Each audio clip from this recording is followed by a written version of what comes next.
Hello सभी student, welcome back to my channel. आप देख रहे हैं एवोल्यूशन स्टडीज। मेरा नाम है राहुल। मैं आप लोगों के लिए लेके आया हूँ पार्ट 2 आपके एटम्स एंड वैलेंसी वाले पार्ट का, जो मैंने कल डिस्कस किया था। तो आइए स्टार्ट करते हैं।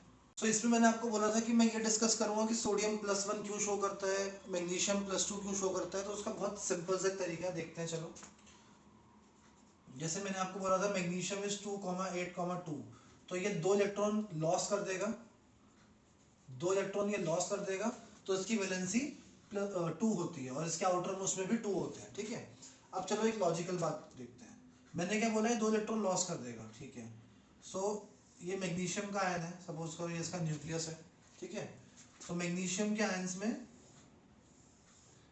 282, ठीक है, 282 कॉन्फ़िगरेशन है इसका। ये आपको बनाने के लिए भी आते हैं एग्जाम में, ऐसे करके आपको डॉट करके बनाना होता है, एनसीईआरटी में दिया हुआ है। ऐसे करके आपको रिप्रेजेंटेशन करना होता है एटम्स का। तो ठीक है, वो हमारे वो नहीं है, देख लेंगे उसको। 12 इलेक्ट्रॉन से पहले और 12 ही प्रोटॉन्स थे, क्योंकि मैंने आपको ये पहले भी बताया हुआ है कि number of electrons and protons in a neutral atom is always equal. ये हमारे थॉमसन ने कहा था। ठीक है, तो इलेक्ट्रॉन एंड प्रोटॉन पहले इक्वल होंगे, तो 12 इलेक्ट्रॉन 12 प्रोटॉन। अब बोलो आपको कैसे पता? तो मैंने आपको प्रीवियस वीडियो में कहा था कि इनके एटॉमिक नंबर आपको याद होने चाहिए।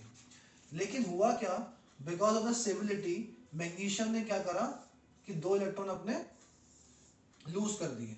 तो इसके पास सिर्फ 2,8 इलेक्ट्रॉन बचा। इसके पास सिर्फ 2,8 इलेक्ट्रॉन बचता है। तो जिस वजह से इलेक्ट्रॉन जो थे वो सिर्फ 10 बचे और प्रोटॉन अभी भी 12 है। जिस वजह से इलेक्ट्रॉन हो गए 10 और प्रोटॉन अभी भी 12 है। सो आपको इजीली यहाँ दिख रहा है 12 प्लस 10 माइनस, तो +2 बचा ना चार्ज। तो ये +2 चार्ज जो बचा, ये मैग्नीशियम का आयन है, Mg2+। इसलिए मैग्नीशियम +2 आयन बनाता है। ठीक है, तो ऐसे ही सिमिलरली हम बाकी सोडियम का, क्लोरीन का, इन सबका भी देख सकते हैं। चलो मैं इसी में दिखा देता हूँ। जैसे अगर हम बात करें क्लोरीन की, क्लोरीन होता है 2,8,7। क्लोरीन को 1 इलेक्ट्रॉन की रिक्वायरमेंट है। जैसे मैंने बताया, क्लोरीन के पास पहले 17 इलेक्ट्रॉन 17 प्रोटॉन्स हैं। 1 इलेक्ट्रॉन गेन करेगा तो 18 इलेक्ट्रॉन हो जाएंगे, लेकिन प्रोटॉन मैंने कहा था वो कभी भी चेंज नहीं होते, मैंने से प्रीवियस वीडियो में आपको बताया था। तो आपका 17 प्लस और 18 नेगेटिव, जिस वजह से एक नेगेटिव आपका यहाँ पे बचेगा और हम उसको लिखेंगे Cl के ऊपर Cl नेगेटिव, तो इसीलिए Cl नेगेटिव है। ठीक है, सो इसी तरह से एल्यूमिनियम आपका +3 है, सोडियम आपका +1 है, और कैल्शियम +2 है, पोटेशियम +1 है। सो इसी तरह से आपके जो बाकी सारे एलिमेंट्स हैं वो प्लस और माइनस है। अगर मैं ऑक्सीजन की बात करूं तो ऑक्सीजन का कॉन्फ़िगरेशन 2,6 होता है। बाद में इसने 2 इलेक्ट्रॉन गेन कर लिए, 2,8 बन गया। ठीक है, तो 8 इलेक्ट्रॉन्स 8 प्रोटॉन्स। ठीक है, कोई भी चार्ज नहीं है यहाँ पे भी, लेकिन यहाँ पे क्या हुआ, इलेक्ट्रॉन गेन करे 10 हो गए, लेकिन प्रोटॉन अभी भी 8 ही है। सो यहाँ पे वो जो 2 नेगेटिव एक्स्ट्रा आ रहे हैं वो आपका ऑक्सीजन के ऊपर दिखता है। सो इसलिए आपको जो आयंस का जो चैप्टर 3 में जो आयंस का चार्ट है, जहाँ पे ये सब आयंस आपको मेंशन है, उसमें से आपको काफ़ी कम याद करने पड़ेंगे। ऑलमोस्ट आप इस तरह से वैलेंसी के हिसाब से उनको लर्न कर सकते हो। बट जैसे कि जो हमारे पॉलीएटॉमिक आयंस होते हैं, जैसे सल्फर हो गया, कार्बोनेट हो गया, उन सबको आप अगर याद कर लो तो बाकी ये सब आपको याद नहीं करने पड़ेंगे। जैसे मैं लिखता हूँ कुछ आपको लिए, जैसे सल्फेट है, कार्बोनेट है, ठीक है, नाइट्रेट है। इसके लिए भी एक चीज़ है, जब भी लास्ट में ATE आएगा या लास्ट में ITE आएगा, तो मतलब वो कंपाउंड ऑक्सीजन के साथ है, वो जो आपका आयन है वो ऑक्सीजन के साथ है। जैसे यहाँ पे सल्फेट, कार्बोनेट एंड नाइट्रेट। इसी तरह मैं आपको आइट वाले बताता हूँ, सल्फाइट SO3 2 नेगेटिव, कार्बाइड कुछ होता नहीं है, नाइट्राइट होता है NO2 नेगेटिव। नाइट्राइट बोल रहा हूँ मैं, नाइट्राइट, नॉट नाइट्राइड, वो भी होता है। तो नाइट्राइट, सल्फाइट, फाइट टी, तो सल्फाइट। ठीक है, तो ये नाइट्राइट, तो लास्ट में टी आ रहा है ना, टीई। तो इस केस में आपको ध्यान रखना है कि अगर देखो नाइट है तो नाइट्रोजन के साथ ऑक्सीजन भी होगा, सल्फाइट है मतलब आपका सल्फर के साथ ऑक्सीजन भी होगा। क्यों ऐसे मैंने आपको बताया, बिकॉज इसके अंदर एक चीज और आती है सल्फाइड, सल्फाइड डीई। जब लास्ट में डीई आता है तो उस केस में हमेशा जो एटम है, ion of an atom sorry, जब भी लास्ट में डीई होगा, जैसे आपका सल्फाइड हो गया, नाइट्राइड हो गया, ऑक्साइड हो गया, क्लोराइड, तो इन सबके लास्ट में डीई आया, तो ये बेसिकली जो एटम है आपके सिंपल एटम, उनके अपने आयंस हैं। जैसे सल्फाइड होता है सल्फर का, जो H2 नेगेटिव है, नाइट्राइड इज N3 नेगेटिव, वो आपका नाइट्रोजन का है, ऑक्साइड हम सब जानते हैं O2 नेगेटिव होता है, क्लोराइड अभी अभी जस्ट किया Cl नेगेटिव। तो ये देखो मैंने आपको तीन तरह से बताया, लिख देता हूँ उसका भी एक का, सल्फेट, लास्ट में जब 8 आएगा, आइट आएगा और IDE आएगा। सबसे ज्यादा कंफ्यूजन इसी में ही होती है सबको, क्योंकि आइड आइट इन दोनों में बहुत इशू होता है, नाइट्राइड और नाइट्राइड, सल्फाइड और सल्फाइड। तो ध्यान रखना जब भी लास्ट में डी आएगा वहां पे ऑक्सीजन नहीं लिखना है आपको। तो ये छोटे छोटे हिंट हैं, इससे आप बहुत इजीली क्वेश्चन कर सकते हो। ठीक है, अब मैं आपको 2-3 मॉलिक्यूल सिखा देता हूँ कैसे बनाते हैं। और सॉल्ट से पहले मैं आपको बता दूं कि कंपाउंड होते कैसे हैं। कंपाउंड बनाने के लिए आपको एक आयन, आपको 2 आयन की जरूरत होती है।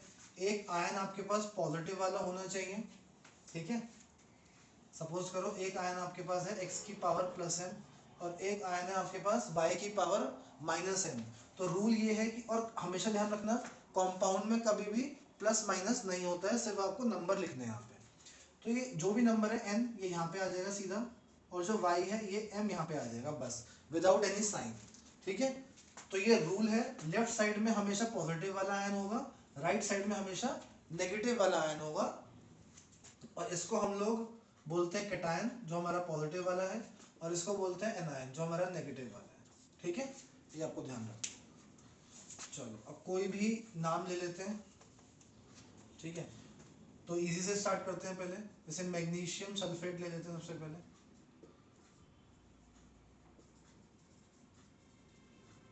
मैग्नीशियम सल्फेट के लिए आपको मैग्नीशियम का आयन पता होना चाहिए जो Mg2+ है, और सल्फेट का आयन है SO4 2 नेगेटिव, यहाँ लिखो प्लस। जब भी ये चार्ज आपके इक्वल होते हैं तो आपको यहाँ पे इनको कैंसिल कर देना है और डायरेक्टली लिख देना है MgSO4, बस इतना आपको है। काफी जगह पे इनको जैसे एनसीईआरटी में लिखा हुआ है वैसे भी कराते हैं, यहाँ +2 यहाँ -2 और फिर ये कैंसिल हो गए MgSO4। बट उससे मेरे को पर्सनली ये लगता है कि आपको ना कभी ये आयंस याद ही नहीं होंगे फिर, अगर आप इस तरह से करोगे तो। बाकी आप कैसे भी कर सकते हो, बट उससे जैसे अगर आपको कोई बोलेगा एल्यूमिनियम का आयन क्या है, तो आप ये Al+3 आपको याद ही नहीं होगा कभी भी। आप हमेशा Al ऐसे लिखोगे तो उससे याद नहीं होता है जल्दी से। लेकिन अगर आप साथ साथ बोलोगे Al+3 Mg2+ NO3 नेगेटिव, तो उसको आप उससे आपको याद जल्दी होगा, ठीक है।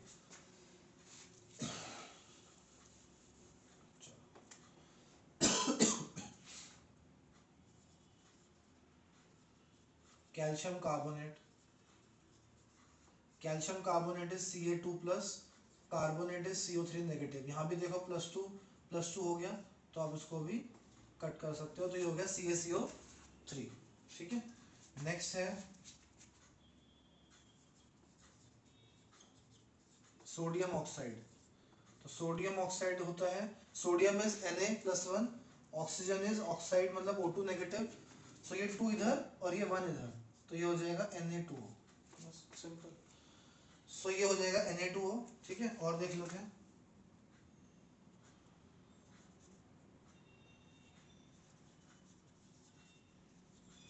मैग्नीशियम क्लोराइड, मैग्नीशियम क्लोराइड, ठीक है।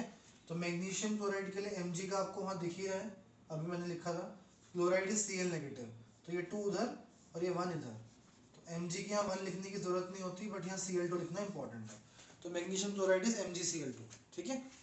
सो इस तरह से आप लोग कंपाउंड बना सकते हो, ठीक है। मैं आपको यहाँ पे लिख के दूंगा साथ में 5 नेम, आप उनके बना देना, आप इनको यहाँ पे ट्राई कर लेना। और इनिशियली आप इनको देख के भी कर सकते हो, क्योंकि इनिशियली आपको ये याद नहीं होंगे, लेकिन आप इनको अगर रेगुलर करोगे बार बार, अगर आप इनको 10 बार भी लिख लोगे कि कार्बोनेट क्या होता है, carbonate CO3 2 negative, CO3 2 negative, CO3 2 negative, CO3 2 negative, तो उस तरह से आपको याद हो जाएगा ये, ठीक है। चलो, सो ये था मेरा एक वैलेंसी से लेके फॉर्मूला आयंस। तो मैंने कोशिश किया कि मैं कवर कर सकूं, बिकॉज काफ़ी सारे स्टूडेंट बोलते हैं हमें ये लर्न नहीं होता। तो देखो, इनको लर्न करने का सबसे बेस्ट तरीका है कि आप इनका वैलेंसी वाला जो टेबल जो मैंने सिखाया है, अगर आप उसको मेमोराइज कर लोगे तो आपका आधा काम ऐसे ही याद हो जाएगा। आपको याद करने की जरूरत नहीं पड़ेगी कि Ca+2 क्यों होता है। मैंने आपको रीजन भी बताया क्यों होता है। बस आपको सिर्फ ये याद करने पड़ेंगे, जो कि 4 से 5 है, बस ज़्यादा नहीं है। ठीक है। सो तब तक के लिए बाय, मिलते हैं ऐसी किसी नेक्स्ट वीडियो में।